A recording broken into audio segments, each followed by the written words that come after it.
जय हिंद साथियों, कैसे हैं आप सभी। स्टडी विद शैलेंद्र में आपका स्वागत है और हम एमपी पटवारी के लिए इतिहास की क्लासेस जो हैं वो डिस्कस कर रहे हैं और ये हमारी क्लास नंबर 23 रहेगी। और इस वीडियो के अंदर हम जो है वो दिल्ली डायनेस्टी को डिस्कस करेंगे। किसको डिस्कस करेंगे? दिल्ली डायनेस्टी को हम इस वीडियो के अंदर डिस्कस करेंगे, जिसे हम दिल्ली सल्तनत के नाम से भी जानते हैं। राइट, किसके बारे में जानते हैं? दिल्ली सल्तनत के बारे में जानते हैं। राइट,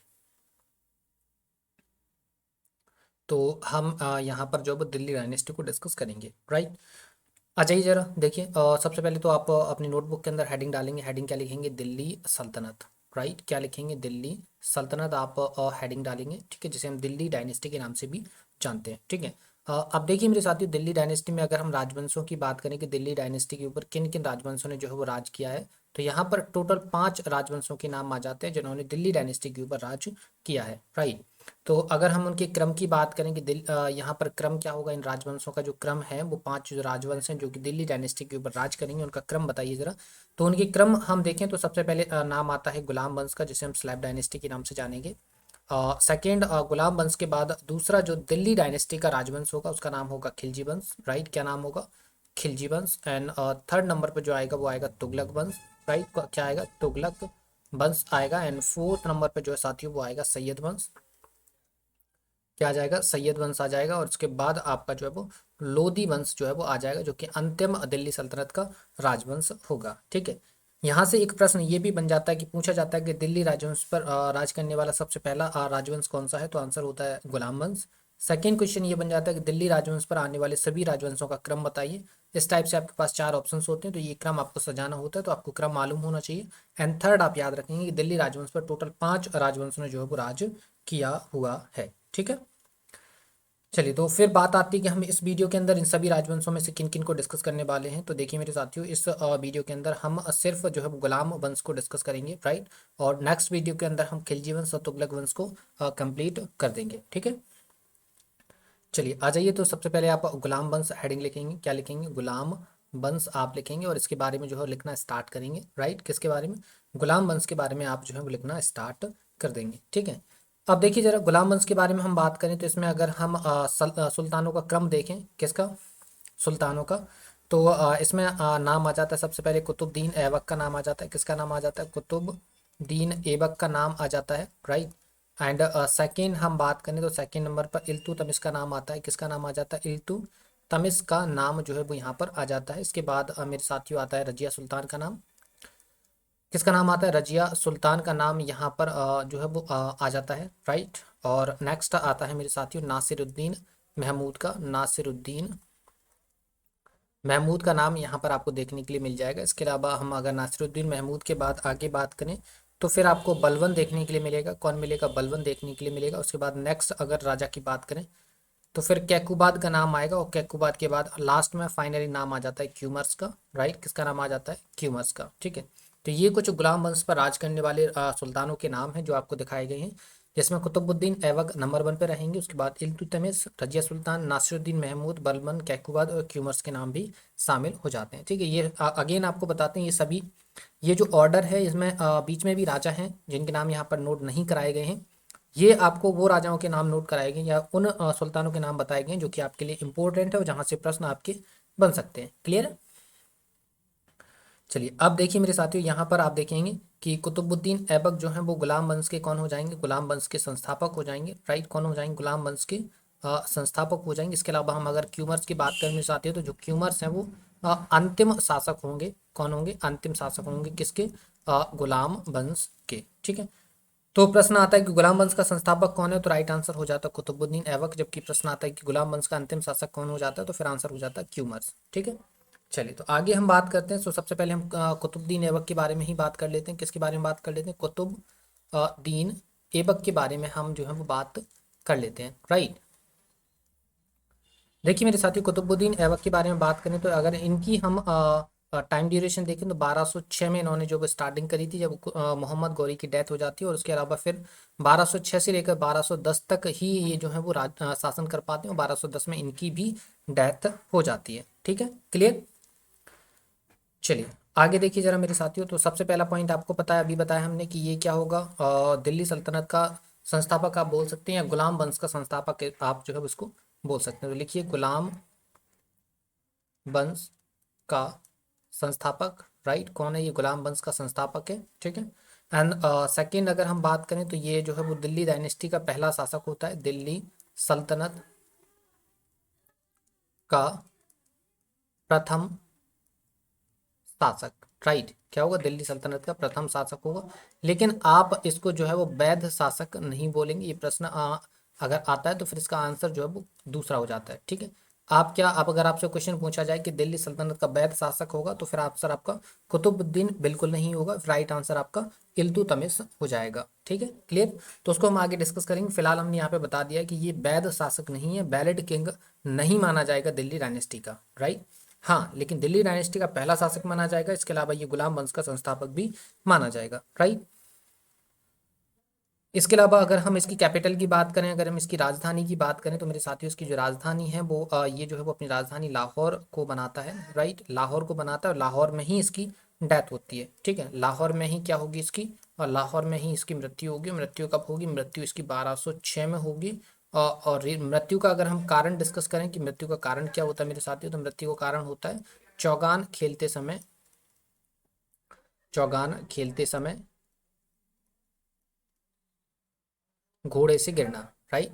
चौगान खेलते समय घोड़े से गिरना, ये जो है वो इसका एक रीजन हो जाता है किसका? कुतुबुद्दीन ऐबक की डेथ का, क्लियर है। चलिए आगे हम बात करें तो अगर इसके हम कार्यों को डिस्कस करें कि कुतुबुद्दीन ऐबक के कार्य क्या क्या हैं, तो देखिए इसके दो कार्य इंपॉर्टेंट हैं। पहला कार्य आप याद रखेंगे, इसने कुतुब मीनार की नींव रखवाई थी, कुतुब मीनार की नींव रखवाई, नींव रखवाई, राइट। इसके अलावा सेकेंड इसका काम रहेगा अजमेर का अढ़ाई झोपड़ा निर्माण, ठीक है। अजमेर में अढ़ाई दिन का झोपड़ा, अढ़ाई दिन का झोपड़ा, ये जो है वो कुतुबुद्दीन ऐबक जो है वो बनवाते हैं, राइट। यहाँ पर मेरे साथियों अगर हम कुतुबुद्दीन ऐबक की बात करें तो इसने जो है कुतुब मीनार का निर्माण नींव तो रखवाई थी, लेकिन ये किसके लिए रखवाई थी? तो ये जो नींव है, ये जो कुतुब मीनार है वो समर्पित किसके लिए है? ये कुतुब मीनार जो है वो समर्पित होती है किसके लिए? कुतुबुद्दीन बख्तियार काकी को। किसको समर्पित है? कुतुबुद्दीन बख्तियार काकी, राइट। किसके लिए इंपॉर्टेंट है? ये कुतुबुद्दीन बख्तियार काकी को ये जो है समर्पित हो जाती है, ठीक है साथियों, क्लियर। तो ये हमारा कुतुबुद्दीन ऐबक के बारे में थोड़ा सा थोड़ी सी जानकारी थी जो आपको बता दी गई, और इतनी ही जानकारी आपको जो है वो याद रख लेना है, क्लियर है। चलिए आगे हम बात करें तो हम अब इल्तुतमिश के बारे में बात कर लेते हैं। किसके बारे में बात कर लेते हैं मेरे साथियों? इल्तुतमिश के बारे में हम बात कर लेते हैं। अगर हम इसके टाइम ड्यूरेशन की बात करें तो इसका जो है वो इसने 1210 में अपनी राजगद्दी संभाली थी और 1236 तक ये जो है वो एज अ सुल्तान जो है वो दिल्ली की डायनेस्टी पर रहता है, ठीक है, क्लियर। तो नेक्स्ट पॉइंट लिखेंगे इसका ये जो है मेरे साथियों, ये जो इल्तुतमिश है वो कुतुबुद्दीन ऐबक का कौन है? कुतुबुद्दीन ऐबक का दामाद, राइट। ये कौन होता है? कुतुबुद्दीन ऐबक का दामाद होता है, और इसके अलावा ये गुलाम भी होता है, ठीक है। क्या होता है? कुतुबुद्दीन ऐबक का दामाद और गुलाम भी होता है, जिस कारण खुद इल्तुतमिश को जो है वो गुलामों का गुलाम भी कहा गया है, राइट। क्या कहा गया? गुलामों का गुलाम, राइट। किसको बोला गया है? कुतुबुद्दीन ऐबक को बोला गया है, ठीक है। तो ये पॉइंट आप याद रख लेंगे कि कुतुबुद्दीन ऐबक को, सॉरी, इल्तुतमिश को जो है वो गुलामों का गुलाम भी बोला गया है, क्योंकि ये क्या है कि कुतुबुद्दीन ऐबक क्या है? मोहम्मद गौरी का गुलाम होता है, और इल्तुतमिश किसका गुलाम है? कुतुबुद्दीन ऐबक का गुलाम होता है, ठीक है, क्लियर। नेक्स्ट पॉइंट लिखिए, प्रथम वैद सुल्तान, ठीक है, प्रथम वैद सुल्तान है ये, ठीक है। ये पॉइंट आप याद रखेंगे। इसके अलावा अगर हम इसकी कैपिटल की बात करें, इसकी राजधानी की बात करें मेरे साथियों, तो इसने अपनी राजधानी जो है वो दिल्ली को बनाया, ठीक है। किसको बनाया? दिल्ली को। जबकि कुतुबुद्दीन ऐबक ने अपनी राजधानी किसको बनाया? अपनी राजधानी लाहौर को बनाया था, ठीक है। नेक्स्ट पॉइंट लिखेंगे, लिखिए जरा, शासक बनने से पूर्व, शासक बनने से पूर्व बदायूं का गवर्नर, बदायूं का गवर्नर, राइट। तो ये पॉइंट्स आप इल्तुतमिश के बारे में याद रखेंगे। इसके अलावा हम इसके इल्तुतमिश के कुछ कार्यों को डिस्कस कर लेते हैं, राइट। तो इसके कार्यों के बारे में अगर हम डिस्कस करें मेरे साथियों, तो कार्यों के बारे में आप याद रख सकते हैं कि इसने जो है वो एकता व्यवस्था की शुरुआत करवाई, एकता व्यवस्था की शुरुआत करवाई या एकता व्यवस्था का सूत्रपात किया, राइट। तो आप लिख सकते हैं एकता व्यवस्था का सूत्रपात जो है वो किसने करवाया था, ये जो है वो इल्तुतमिश के द्वारा करवाया गया था, राइट। अगर हम इसके सिक्कों की बात करें मेरे साथियों, तो इसने जो है वो दो तरीके के सिक्के चलवाए थे। कौन कौन से सिक्के चलवाए थे जरा देखिए, एक तांबे के चलवाए थे और एक जो है मेरे साथियों चांदी के सिक्के चलवाए थे। इसने तांबे के जो सिक्के चलवाए थे उनको कहा गया था जीतल, राइट। क्या कहा गया था उनको, उनको कहा गया था जीतल। जबकि जो चांदी के सिक्के थे मेरे साथियों उनको कहा गया टंका, ठीक है। क्या कहा गया उनको, उनको कहा गया टंका, ठीक है। याद रख पाएंगे आप कि जो सिक्के हैं, जो तांबे के सिक्के होंगे उनको जीतल कहा गया और जो चांदी के सिक्के हैं उनको टंका यहाँ पर कहा गया है, राइट। इसके अलावा नेक्स्ट याद रखेंगे, सिक्कों पर बगदाद के खलीफा का नाम अंकित करवाया। सिक्कों पर, सिक्कों पर बगदाद के खलीफा का नाम, बगदाद के खलीफा, जस्ट 1 मिनट इसको बिटा देते हैं।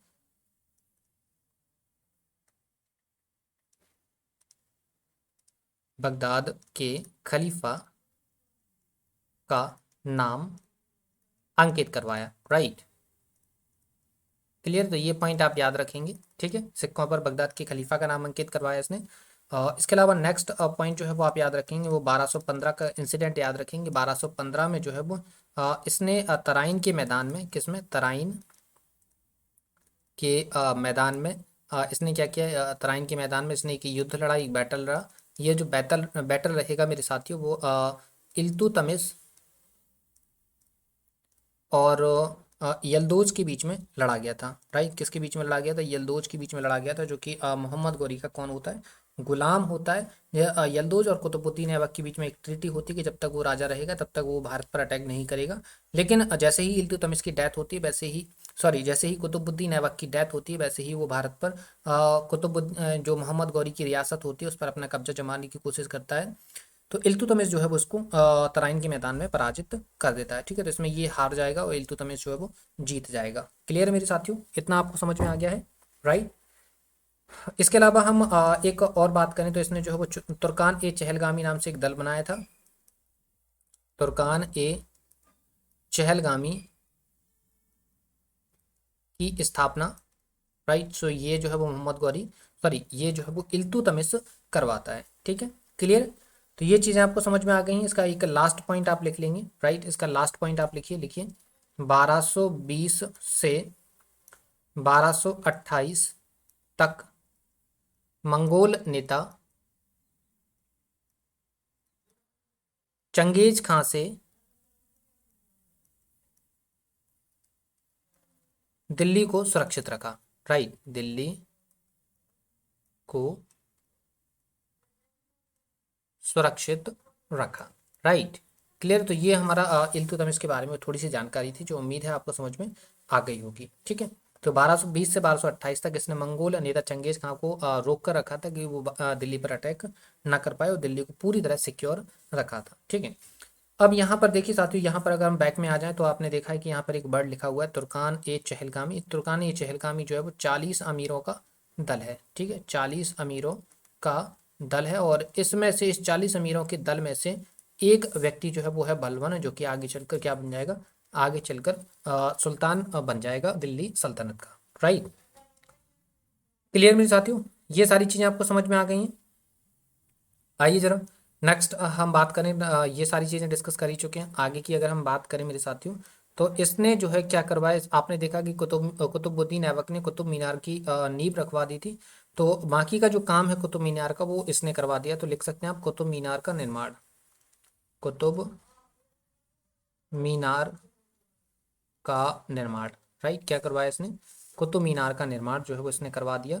नेक्स्ट अगर हम बात करें तो इसने जो है वो राजधानी परिवर्तन किया, राजधानी परिवर्तन।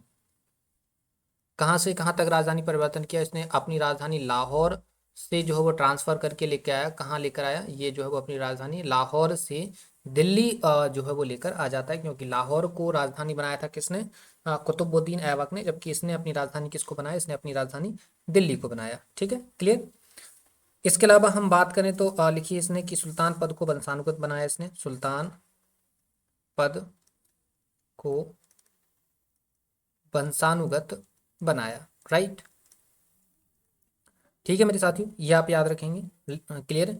इसके अलावा लास्ट लिखेंगे 1236 में हो जाती है इसकी क्या, मृत्यु। और मृत्यु का कारण क्या होता है कि अगर हम इसके कारण की बात करें, रीजन की बात करें, तो बयाना पर आक्रमण के लिए जाते समय रास्ते में बीमार पड़ने पर, बीमार पड़ने से।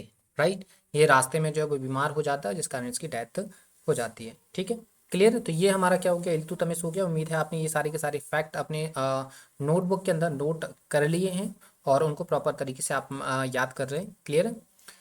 अगर आपको इन्फॉर्मेशन अच्छी लग रही है तो वीडियो को लाइक जरूर कर दीजिएगा, वीडियो को शेयर कर दीजिएगा। ठीक है, चलिए तो आगे हम बात करते हैं। हम बात कर लेते हैं रजिया सुल्तान की, जिसके बारे में अक्सर एग्जाम्स के अंदर प्रश्न पूछे जाते हैं। तो आप लिखिए रजिया सुल्तान। राइट, क्या लिखेंगे आप, रजिया सुल्तान आप लिखेंगे। और रजिया सुल्तान का अगर आप टाइम ड्यूरेशन देखें तो इसने जो है वो 1236 में अपने पिता की मृत्यु के बाद, इट मीन्स इल्तुतमिश की मृत्यु के बाद दिल्ली की गद्दी को संभाला। तो उसके बाद 1240 तक ये जो है वो अपना शासन कायम रखती है। कहाँ पर, दिल्ली पर। ठीक है, इसके बारे में अगर रजिया सुल्तान के बारे में देखें मेरे साथियों, तो रजिया सुल्तान जो है वो दिल्ली की प्रथम महिला शासक होती है। प्रथम महिला शासक होती है। कौन होती है मेरे साथियों, पहली महिला शासक होती है। राइट, इसके अलावा ये पहली तुर्क महिला शासक भी होती है। ठीक है, तो आप लिख सकते हैं दिल्ली की पहली तुर्क महिला शासक। राइट, पहली तुर्क महिला शासक है ये। ठीक है, क्लियर मेरे साथियों। इसके अगर हम कार्यों की बात करें कि इसने कार्य क्या क्या किए, तो पहली बात, इसने पर्दा प्रथा का त्याग किया। पर्दा प्रथा का त्याग किया इसने। सेकेंड, अगर हम बात करें, कोट व टोपी पहनकर दरबार में जाना। दरबार में जाना, ये जो है वो इसने स्टार्ट किया, या ये खुद इसको फॉलो करती थी। इसके अलावा इसने एक व्यक्ति था जिसका नाम था याकूत। ठीक है, याकूत को अमीर ए आखूर बनाया। अमीर ए आखूर बनाया। राइट, यहाँ पर बात ये आ जाती, कई बार ये प्रश्न पूछा जाता है कि अमीर ए आखूर जो है वो क्या होता है। तो अमीर ए आखूर जो है मेरे साथियों, अस्तबल के प्रधान को बोला जाता है। तो अस्तबल का प्रधान। राइट, तो याकूत को जो है वो अस्तबल का प्रधान बनाया गया था। राइट, इसके अलावा नेक्स्ट पॉइंट लिखेंगे, नंबर 4 पर आ जाइए। नंबर 4 पर नेक्स्ट पॉइंट आप लिखेंगे, लिखिए जरा 4 नंबर पर। लिखिए अल्तुनिया को तबर हिंद का इक़्तिदार बनाया। अल्तुनिया को तबर हिंद का इक़्तिदार बनाया। राइट, क्लियर मेरे साथियों, ये आपको समझ में आ गया। नेक्स्ट, इसने जो है वो विवाह भी किया। तो विवाह की अगर हम बात करें कि इसने जो है रजिया सुल्तान ने विवाह किसके साथ किया, तो इसने जो रजिया सुल्तान ने अल्तुनिया के साथ विवाह किया। किसके साथ किया, अल्तुनिया के साथ। राइट, किसके साथ विवाह किया इसने, अल्तुनिया के साथ विवाह कर लिया। ठीक है, और इसकी जो है मेरे साथियों 1240 में क्या हो जाती है, 1240 में मृत्यु हो जाती है। ठीक है, मृत्यु कहाँ होती है, कैथल के समीप। कैथल के समीप जो है मेरे साथियों इसकी डेथ हो जाती है। और करी किसने थी, हिंदू डाकुओं ने। ठीक है, तो हिंदू डाकुओं द्वारा। राइट,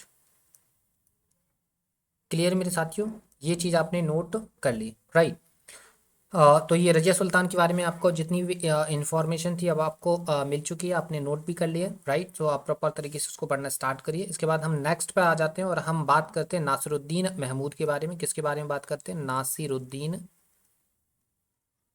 महमूद के बारे में हम यहाँ पर जो है वो बात कर लेते हैं। राइट, अगर हम इसके पीरियड की बात करें कि इसने कब से कब तक जो है शासन किया है, तो 1246 से इसने शासन स्टार्ट किया था और 1265 तक इसने जो है वो शासन किया हुआ है। राइट, इसके अलावा ये जो है साथियों नासिरुद्दीन महमूद है, इसके बारे में कहा जाता है कि ये एक कठपुतली शासक था। कैसा था मेरे साथियों, ये जो है वो कठपुतली शासक था। ठीक है, क्लियर। तो ये आप नोट करेंगे, कठपुतली शासक, राइट। इसके अलावा अगर हम नेक्स्ट बात करें तो नेक्स्ट पॉइंट लिखिए ज़रा, लिखिए कि अपनी सारी शक्ति, अपनी सारी शक्ति बलवन को सौंप दी, बलवन को सौंप दी, राइट। किसको सौंप दी मेरे साथियों? बलवन को सौंप दी। इसके अलावा नेक्स्ट पॉइंट लिखिए, टोपी सीकर, टोपी सीकर जीवन निर्वाह। ठीक है, क्या क्या क्या करता था ये? टोपी सीकर जीवन निर्वाह करता था। ठीक है, आगे आपको समझ में इतना? ठीक है, तो ये हमारा क्या हो गया, नासिरुद्दीन महमूद के बारे में हो गया। ये 3 पॉइंट आपको याद रखना है। इसमें सबसे ज़्यादा इंपॉर्टेंट पॉइंट्स ये रहा कि ये दिल्ली सल्तनत का, इवन पूरी मुस्लिम इस काल का जो है वो एक ऐसा राजा है जो अपना जीवन यापन टोपी सीकर करता है, या टोपी बनाकर अपना जीवन निर्वाह करता है। ठीक है, क्लियर मेरे साथियों? तो ये हमारा नासिरुद्दीन महमूद हो गया। अब हम आ जाते हैं किसके ऊपर? हम आ जाते हैं बलवन के ऊपर, राइट। अब हम बलवन के बारे में डिस्कस कर लेते हैं। क्लियर साथियों? बलवन के बारे में बात करें तो इसका हम टाइम डिस्कस करें तो 1265 से लेकर 1287 तक इसने जो है वो शासन किया हुआ है। ठीक है, क्लियर है। नेक्स्ट अगर हम बात करें मेरे साथियों तो इसके बारे में सबसे पहला पॉइंट लिखिए, इलवारी जाति का। लिखिए इलवारी जाति का, राइट। इसके अलावा नेक्स्ट पॉइंट लिखेंगे, स्वयं को अफरा सियाब का वंशज बताता, अफरा सियाब का वंशज बताया, राइट। ठीक है, नेक्स्ट पॉइंट लिखिए, इसके दरबारी कवि की हम बात करें मेरे साथियों तो दरबारी कवि देख लीजिए जरा। इसके जो दरबारी कवि हैं वो हैं आपके अमीर खुसरो, अमीर खुसरो। इसके अलावा अमीर हसन, राइट। कौन है? अमीर खुसरो और अमीर हसन जो है मेरे साथियों इसके राज दरबारी कवि हैं। ठीक है, क्लियर। अब आ जाते हैं हम कार्यों को डिस्कस कर लेते हैं। इसके कार्य कौन कौन से हैं जो कि आपके एग्जाम्स के अंदर काफ़ी ज़्यादा पूछे जाते हैं और एग्जाम के पॉइंट ऑफ व्यू से काफ़ी ज़्यादा इंपॉर्टेंट है। तो आपने देखा था कि इल्तुतमिश ने तुर्गान ए चहलगामी नाम से एक 40 अमीरों का दल बनाया था जिसमें से एक बलवन भी था। तो अब इसने क्या किया है कि इसने तुर्कान ए चहलगामी को समाप्त कर दिया। तुर्कान ए चहलगामी को क्या कर दिया इसने? इसने कर दिया है समाप्त, राइट। पहला पॉइंट आप याद रखेंगे इसके बारे में। सेकेंड पॉइंट लिखिए जरा, दीवान ए अर्ज की स्थापना, दीवान ए अर्ज, इसकी क्या करी इसने? इसकी करी है इसने स्थापना, राइट। नेक्स्ट थर्ड नंबर पर हम बात करें साथियों तो इसने जो है वो सिजदा तथा पाबोस, सिजदा तथा पाबोस की प्रथा की शुरुआत इसने जो है वो करवाई है, राइट। इसने क्या करवाई? सिजदा तथा पाबोस की प्रथा की शुरुआत इसने जो है वो करवाई है। इसके अलावा इसने नवरोज के त्यौहार की शुरुआत करवाई, नवरोज के त्यौहार की शुरुआत जो है वो इसने करवाई है, राइट। ये जो नवरोज का त्यौहार है ना मेरे साथियों, ये नवरोज का त्यौहार जो है वो फारसी रीति रिवाजों पर आधारित है, फारसी रीति रिवाजों पर आधारित, राइट। किस पर आधारित है मेरे साथियों? ये जो है वो फारसी रीति रिवाजों पर आधारित है, क्लियर। इसके अलावा नेक्स्ट लिखिए, विरोधियों के लिए, विरोधियों या फिर आप बोल सकते हैं विद्रोहियों, राइट। क्या बोल सकते हैं? विद्रोहियों, विद्रोहियों के लिए लोह व रक्त की नीति का अनुसरण, के लिए लोह व रक्त की नीति का अनुसरण, राइट। इसने क्या किया था? विरोधियों के लिए लोह व रक्त की नीतियों का अनुसरण किया था, क्लियर। तो ये आप याद रखेंगे। एंड नेक्स्ट हम बात करें मेरे साथियों, नंबर 6 पे लिखिए। नंबर 6 लिखेंगे आप, स्वयं को जिल्ले इलाही बताया, जिल्ले इलाही बताया, राइट। क्या बताया? जिल्ले इलाही जो है वो बताया, ठीक है। जिल्ले इलाही का मतलब होता है ईश्वर का प्रतिनिधि, राइट। जिल्ले इलाही का मतलब क्या होता है मेरे साथियों? तो इसका मतलब आप लिख लीजिए, मीन लिख लीजिए। इसका मतलब होता है ईश्वर का प्रतिनिधि, राइट। क्या हो जाएगा इसका मतलब? इसका मतलब हो जाएगा ईश्वर का प्रतिनिधि, राइट। तो ये पॉइंट आपका हो गया। नेक्स्ट 7 नंबर पे आ जाइए जरा, लिखिए उच्च कुल, उच्च कुल व निम्न कुल के व्यक्तियों के मध्य अंतर स्थापित किया। निम्न कुल के व्यक्तियों के मध्य अंतर स्थापित किया, अंतर स्थापित किया, राइट। ये पॉइंट आपने नोट कर लिया। नेक्स्ट पॉइंट लिखेंगे, नेक्स्ट पॉइंट लिखिए अपने दरबार को, अपने दरबार को ईरानी परंपरा पर सजाया, ईरानी परंपरा पर सजाया, राइट। नेक्स्ट 9 नंबर पर लिखेंगे आप कि अ, शासन का आधार, शासन का आधार कुरान को बनाया। शासन का आधार किसको बनाया? कुरान को बनाया, राइट। किसको बनाया मेरे साथियों? कुरान को इन्होंने जो है वो शासन का आधार बनाया था। ठीक है, क्लियर। ये हमारा बलवन हो गया। कुछ अन्य तथ्य, कुछ की पॉइंट्स के बारे में हम जान लेते हैं। ठीक है, किसके बारे में? कुछ की पॉइंट्स आप जो है वो नोट कर सकते हैं, राइट। की पॉइंट्स के बारे में लिखें तो सबसे पहला पॉइंट लिखिए बलवन के समय, बलवन के समय बंगाल की राजधानी लखनौती को विद्रोहों का नगर कहा जाता था। राजधानी लखनौती को विद्रोहों का नगर कहा जाता था, राइट। सो ये पॉइंट आप नोट करेंगे। एंड सेकेंड आप जो है पॉइंट पे आ जाते हैं, तो सेकेंड पॉइंट लिखिए। नेक्स्ट पॉइंट लिखेंगे आप कि 1287, 1287 में क्या होता है? मृत्यु होती है किसकी? मृत्यु किसकी? बलवन की, राइट। 1287 में बलवन की डेथ हो जाती है। नेक्स्ट लिखेंगे इसका अंतिम शासक, अंतिम शासक, ठीक है। अंतिम शासक कौन होगा? इसका अंतिम शासक होगा क्यूमर्स, क्लियर, जो कि हम ऑलरेडी डिस्कस कर चुके हैं, ठीक है।